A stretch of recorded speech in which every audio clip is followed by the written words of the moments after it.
wada xirfado hadda waa lagu shaqaystaa waxaa lagu shaqaystaa garsoor waxaa lagu shaqaystaa xeer ilaaliye laakiin meesha aniga sharci ilaaliyan rabnaa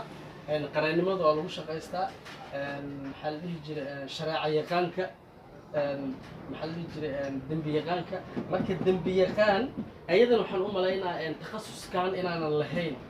waxyaabaha naga maqanay ka mid tahay haddaan maxaa la dhihi jiray ummadda muslimiinta Soomaaliyeed aan nahay waa ka gudbaynaa waxaan gelaynaa marka golaha xoogga dalka waxa waaye waa tiirka labaad waxa lagu dhijiyay waa tiirka labaad waaye haddaanan xoog lahayn sida laga yeelay sida laga yeelo waa aragteen haddana sidaas haddaanan tashan sidaas kamida sidaas ka darana aan sugeynaa okay golaha xoogga dalka okay dhulka waxaan rabnaa golahan waxaa ku midaysan aan idin sii jilciyo golahan waxaa ku midaysan dadka takhasuska u leh ciidamada dhulka cirka dadka ku takhasusay ciidamada cirka badda dadka ku takhasusay dalka sida dibadda looga difaaca dadka ku takhasusay dalka gudihiisa sida loo difaacana dadka ku takhasusay ayaa waxay ku midoobayaan golahan xoogga dalka kana saasoo kale golaha cadaaladana waxaa ku midoobaya inta aan soo sheegnay waa ka gudbaynaa golaha ayaa ku midaysan golaha aqoon-yahanada shantan unuga ku midaysan okay siyaasiyiinta qodobkaas haddii waxaan waa dul istaaga aad tiraadid meelaha qaar waxaa laga yaabaaba in khalad lagu fahmo laakiin siyaasiyiin wax jira waayo siyaasiyiinta siyaasiga aan rabnaa wuxuu yahay siyaasi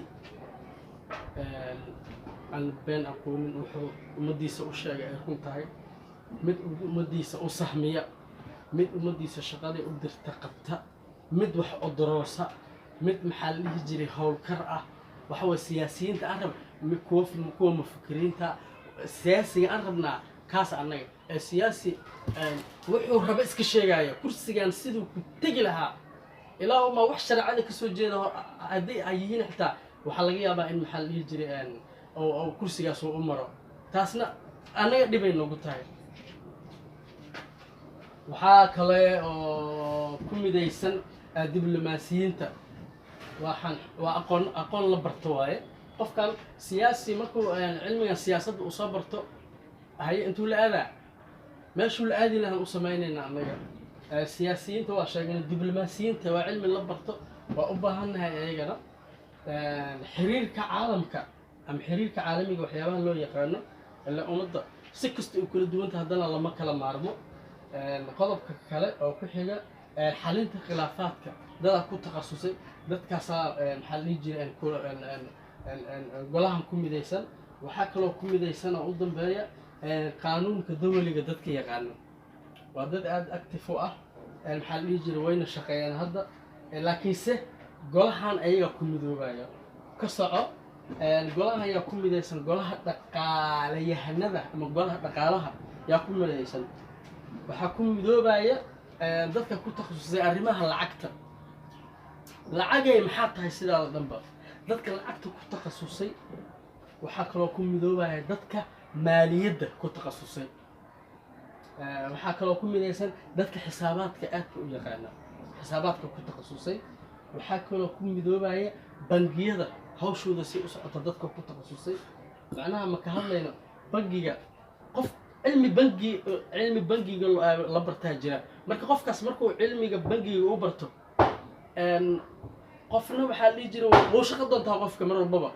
hadduu shaqo doonto nin shirkad u shaqeeya nin dawladdiisa u shaqeeya unbaa la kala noqdaa okay bangiyada dadka ku takhasusay marka waxaa la rabaa ninkan dawladda u shaqo tegaya oo ninkan u shaqo tegaya maxaa la dhihi jiray shirkadaha ama bangiyada maxaa la dhihi jiray markuu ka soo cilmiga soo barto intuu aadaa koow meeshuu aadi lahaa waa inta